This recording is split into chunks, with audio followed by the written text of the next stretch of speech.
Friends, welcome to MS coder channel. आज की इस वीडियो में हम एक और नए इंटरेस्टेड टॉपिक को लेकर आए हैं। आज की इस वीडियो में हम जानेंगे कि आइटरेटिव मॉडल क्या होता है, इसके एडवांटेज, डिसएडवांटेज और इसका डायग्राम बनाकर भी देखेंगे कि इसमें किस तरह से प्रोजेक्ट को डेवलप किया जाता है। तो आज की ये वीडियो बहुत ही इंटरेस्टेड होने वाली है, तो इस वीडियो में लास्ट तक ज़रूर बने रहिएगा। और जब तक कि अगर आपने इस चैनल को सब्सक्राइब नहीं किया है तो प्लीज़ ज़रूर सब्सक्राइब कर लीजिएगा। तो यहाँ पर देखिए हमने कुछ पॉइंट लिखे हुए हैं। यहाँ पर जो पहला पॉइंट है, iterative model is the modified version of classical waterfall model. जो आइटरेटिव मॉडल होता है ये क्लासिकल वाटरफॉल मॉडल का ही एक क्या है, मॉडिफाइड वर्जन है। क्लासिकल मॉडल के बारे में हम पहले ही पढ़ चुके हैं, तो अगर आपने वो वीडियो नहीं देखी है तो उस वीडियो की लिंक मैं डिस्क्रिप्शन बॉक्स में दे दूंगा, आप वहाँ से देख लीजिएगा।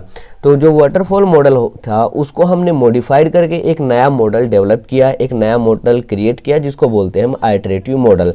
तो हमें आइटरेटिव मॉडल को हमें क्यों बनाना पड़ा, हमने वाटरफॉल मॉडल को क्यों मॉडिफाई किया, तो इसको मॉडिफाई करने का एक रीज़न था, एक कारण था कि वाटरफॉल मॉडल के अंदर जो कस्टमर था वो फीडबैक नहीं दे पा रहा था जब हम किसी भी प्रोजेक्ट को डेवलप कर रहे थे।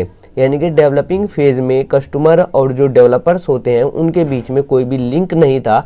तो वहाँ पर इस प्रॉब्लम को दूर करने के लिए हमें क्या करना पड़ा, आइटरेटिव मॉडल को क्रिएट करना पड़ा। अगर इसमें देखिए, सपोज कीजिए कि हम कोई प्रोजेक्ट को डेवलप कर रहे हैं, डेवलप करने के बाद हम किसी फेज पर आ गए और अगर हम ये चाहते हैं कि यहाँ पर कस्टमर का हम फीडबैक ले, तो हम कस्टमर से यहाँ पर फीडबैक ले सकते हैं कि इस मॉड्यूल में क्या ऐड करना है या किस चीज़ को रिमूव करना है। तो इसीलिए हमने यहाँ पर आइटरेटिव मॉडल को डेवलप किया। नेक्स्ट पॉइंट है यहाँ पर, after the first version if there is need to change the software a new version of the software is created with new iteration.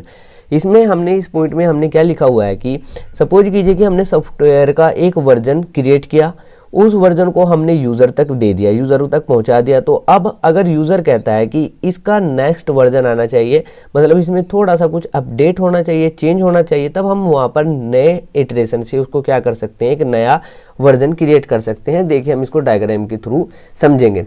सबसे पहले हम क्या करते हैं, रिक्वायरमेंट लेते हैं यूजर से कि उसको क्या चाहिए, किस टाइप का प्रोजेक्ट चाहिए। तो हम यहाँ से उसकी रिक्वायरमेंट ले लेते हैं और रिक्वायरमेंट लेने के बाद हम यहाँ पर बिल्ड 1 करते हैं, यानी कि पहला मॉडल तैयार करते हैं, पहला वर्जन तैयार करते हैं, डिज़ाइन करते हैं, डेवलपमेंट करते हैं, टेस्टिंग करते हैं, इम्प्लीमेंट करते हैं और उसको यूज़र को डिप्लॉय कर देते हैं।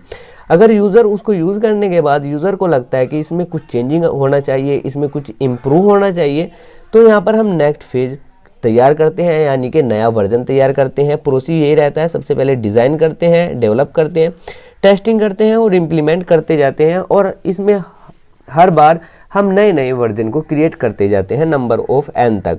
तो आई होप कि यहाँ तक आपको समझ में आ गया होगा। चलिए अब हम एक नेक्स्ट इसका डायग्राम देखते हैं जो जिसके लिए इसको क्रिएट किया गया था। देखिए, सबसे पहले जो वाटरफॉल मॉडल हम यूज़ कर रहे थे उसमें यूज़र कोई भी फीडबैक नहीं दे पा रहा था, या हम जो पिछले वाला जो फेज़ था वहाँ पर नहीं जा पा रहे थे, लास्ट प्रीवियस वाले फेज पर। तो यहाँ पर देखिए हम क्या करते हैं, सबसे पहले फिजिबिलिटी स्टडी लेते हैं, यानी कि सबसे पहले हम चेक करते हैं कि जो हम प्रोजेक्ट बना रहे हैं उसको हम बना पाएंगे भी या नहीं, उसको बनाने में कंपनी को प्रॉफिट होगा या लॉस होगा, उसको बनाने में कितना टाइम लगेगा, वो सब हम देखते हैं फिजिबिलिटी स्टडी में। फिर हम रिक्वायरमेंट लेते हैं यूज़र से, डिज़ाइन करते हैं, उसके बेस पर कोडिंग करते हैं, टेस्टिंग करते हैं और मेंटेनेंस कर देते हैं। सपोज कीजिए कि टेस्टिंग के दौरान हमें कुछ ऐसा पता चला कि भाई कोडिंग में कुछ यहाँ पर मिस्टेक हुई थी, तो हम यहाँ पर जो कोडिंग करने वाली टीम थे, जो डेवलपर थे, उसको हम यहाँ पर इन्फॉर्म कर देंगे कि भाई कोडिंग में यहाँ पर कुछ मिस्टेक आई है, तो उसको इम्प्रूव कर लेगा।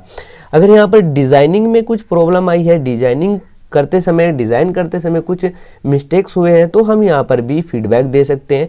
इसी तरह से अगर रिक्वायरमेंट में कुछ हमें लगता है कि हमने कुछ रिक्वायरमेंट को मिस कर दिया है या हमने ऐसे ही रिक्वायरमेंट को ऐड किया है जिसकी ज़रूरत नहीं थी, तो हम यहाँ पर भी फीडबैक दे सकते हैं। लेकिन ये फीडबैक हम फिजिबिलिटी स्टडी में नहीं दे सकते।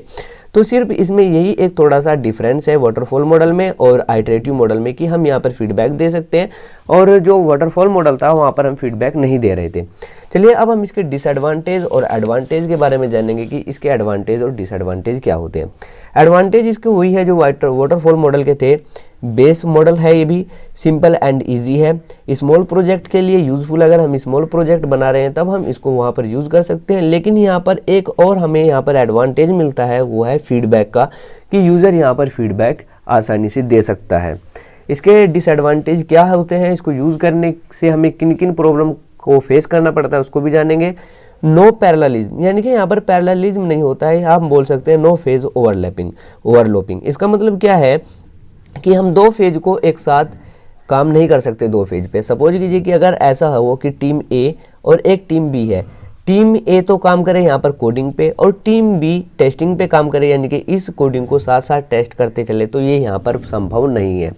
नेक्स्ट डिसएडवांटेज है यहाँ पर नो इंटरमीडिएट डिलीवरी, मतलब जब हम कोई प्रोजेक्ट बना रहे हैं और यूज़र हमसे डिमांड करता है कि भैया मुझे कुछ मॉड्यूल मुझे क्रिएट करके दे दो जो मेरे लिए काफ़ी इंपॉर्टेंट है, मुझे उसकी ज़रूरत है, तो हम यहाँ पर बीच में कोई भी डिलीवरी नहीं दे सकते किसी भी एक पार्टिकुलर मॉड्यूल की। तो यहाँ पर हमें पूरा कंप्लीट प्रोजेक्ट को क्रिएट करना पड़ता है, डेवलप करना पड़ता है और फिर जाके हमें उसको डिलीवरी करना होता है। तो आई होप कि यहाँ तक आपको समझ में आ गया होगा। आज की इस वीडियो में हमने आइटरेटिव मॉडल से रिलेटेड बहुत सारे पॉइंट को कवर किया है। तो आज की इस वीडियो में सिर्फ इतना ही। मिलते हैं नेक्स्ट वीडियो में किसी नेक्स्ट इंटरेस्टेड टॉपिक के साथ। जब तक के लिए इस चैनल को सब्सक्राइब ज़रूर कर लीजिएगा। Thanks for watching.